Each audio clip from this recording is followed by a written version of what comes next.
রিজভি ভাই, আসসালামু আলাইকুম। এ কি কথা করছো বাহে? ফির এ কথা যেন না কন। প্রিয় শ্রোতা, আসসালামু আলাইকুম। 3 দিন পূর্বে আমি একটি ভিডিও বানিয়েছিলাম, আমলিগ বিএনপির সমঝোতা কত দূর। তার 3 দিন পূর্বে ডক্টর হাসান মাহমুদ, যিনি হাসান মাহমুদ নামে খ্যাত, তিনি বলেছিলেন আমরা বিএনপির সাথে কাজ করতে প্রস্তুত, এবং তার মুখেই এক সময়কার অনেক অপরাধী তারেক রহমান, জনাব তারেক রহমান হয়ে উঠেছেন। তাৎক্ষণিকভাবেই প্রতিক্রিয়া জানায়নি। 2 দিন পরে কিছুটা তথ্যপাত্য জেনে আমি ওই ভিডিওটা তৈরি করেছিলাম যে আওয়ামী লীগ বিএনপির সমঝোতার কত দূর। তার ভিতরে কিছুটা তথ্যপাত্য যতটুকুন সম্ভব বলেছিলাম, ইনডাইরেক্টলি, নাম বলিনি, কিন্তু তৃণমূল থেকে যে কেন্দ্রে কারা আছে এ তো অবশ্যই সিক্রেট, ওপেন সিক্রেট আমি বলবো না। রাজনীতিতে ওপেন সিক্রেট এসব কোনো কিছুই নেই, সবই নগ্ন উলঙ্গ, সবাই জানে। তারপরেও এর ভিতরে মানুষ লেগে থাকে। কিছু সুবিধাভোগী লোক সব জায়গায় থাকে, সুবিধা নেওয়ার চেষ্টা করে। বিএনপিতে এটা প্রকটভাবে আঁকড়ে ধরে আছে, কারণ ম্যাডাম অসুস্থ, সেই একটা দলের দুর্বলতা। অন্যদিকে দলের ভবিষ্যৎ তারেক রহমান, তিনিও অনুপস্থিত দেশের বাইরে।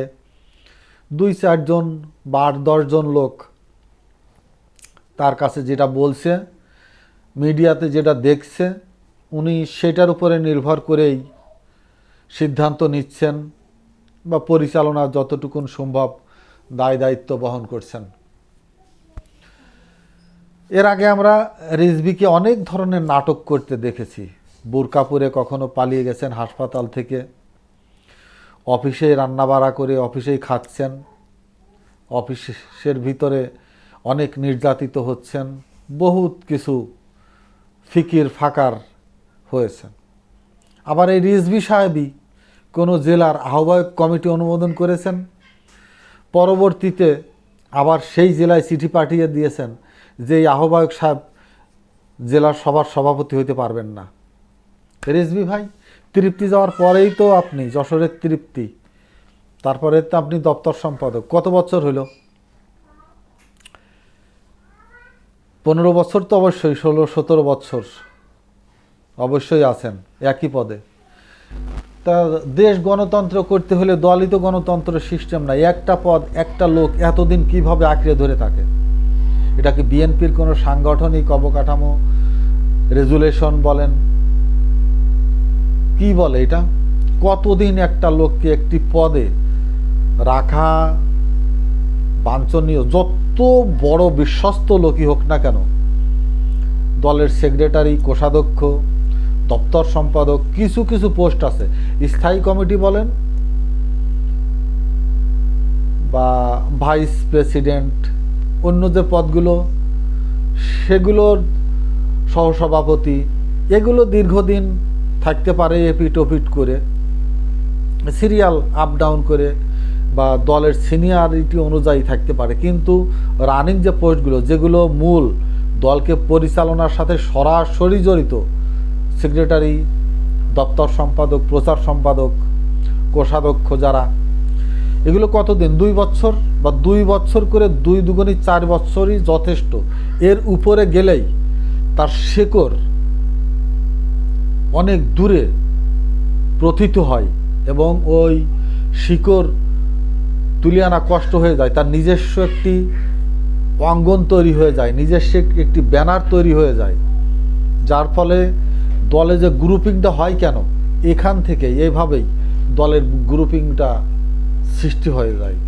এই যে একজন লোককে লোভনীয় এবং ক্ষমতাশালী পোস্টে দীর্ঘদিন ফেলে রাখা, ধরে রাখা এবং তার গুরুত্ব দলকে বোঝানো। বাকিরা বোঝে যেই লোক সারা যেহেতু দল চলে না, দলের কয়েকজন কাণ্ডারের ভিতরে সেও একজন, অন্যরা বিভাগীয় নেতা বলেন, জেলা ভিত্তিক নেতা বলেন, তার কাছে জিম্মি হয়ে যায়, তার কাছে নত হয়ে যায়, তার কাছ থেকে সুযোগ সুবিধা নেওয়ার চেষ্টা করে। এবং সে সুযোগ সুবিধা রাজনীতিতে তো গ্রহণের সুযোগ আছেই।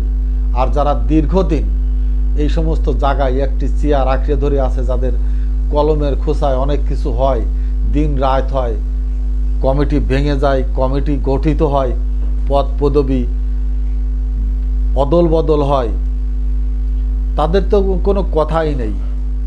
আমার পঞ্চগড়ের রিজভী ভাই দীর্ঘদিন ধরে যে পোস্টে আছেন, অনেক কথাই আছে। গত নির্বাচনের আগেও তৈমুর বলেন, তারপরে আপনার আর একজন কি ভদ্রলোক যেন, যারা তৃণমূল নামে, বিএনপির সাবেক উপদেষ্টা ছিলেন, তৃণমূল নামে যে একটি সংগঠন রেজিস করতে চাচ্ছিলেন, সে ব্যারিস্টার নাজমুল থাকতেও রিজভির যে টেবিলটায় বসেন বাম পাশের নিচের ডয়ারে, যেটাই তালা মারা থাকেন, ওইখানে তৃণমূল বিএনপির লিস্ট ওনার কাছে ছিল। কারা কোথায় আছে, কোন কোন এমপি এর সাথে জড়িত আছে, কিভাবে কতজন আছে, প্রয়োজনীয় মুহূর্তে কতজন থাকবে, রিজভী সাহেব তো সবই জানতেন। কিন্তু আড়ালে তো এখন যে কথা বললেন, পরের দিন উনি ওই কথাকে সেরে নেওয়ার জন্য বললেন দরবার হলে, যেখানে রাষ্ট্রপতিদের ছবি থাকে, সেখানে বঙ্গভবনের দরবারের হলে কোন জায়গায় সমস্ত রাষ্ট্রপতিদের ছবি আছে, ওখানে আওয়ামী লীগের রাষ্ট্রপতি ছাড়া জিয়াউর রহমানের ছবি আপনি দেখাইতে পারবেন? পারলে দেখাইয়েন। 7ই নভেম্বরের গল্প আপনি শোনান আমাদের, আমরা আপনার কাছ থেকে 7ই নভেম্বরের গল্প শুনব?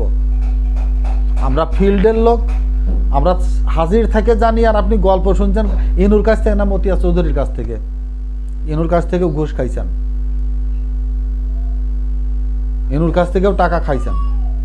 ইনু 27শে নভেম্বর বিপ্লবের পর ক্যান্টনমেন্টের বাইরে যতগুলো মিছিল মিটিং হয়েছিল সিভিলিজম নিয়ে, ইনু সৃষ্টি করেছিল। এবং ক্যান্টনমেন্টের ভিতরে এই যে সেনাবাহিনীর ভিতরে যে উচ্ছৃঙ্খলতা তৈরি করেছিল, এই ইনুর দ্বারা, ইনু মতিয়া চৌধুরী এদের দ্বারা। আপনি সেখান থেকে প্রভাবিত, ইনুদের মাধ্যমে প্রভাবিত।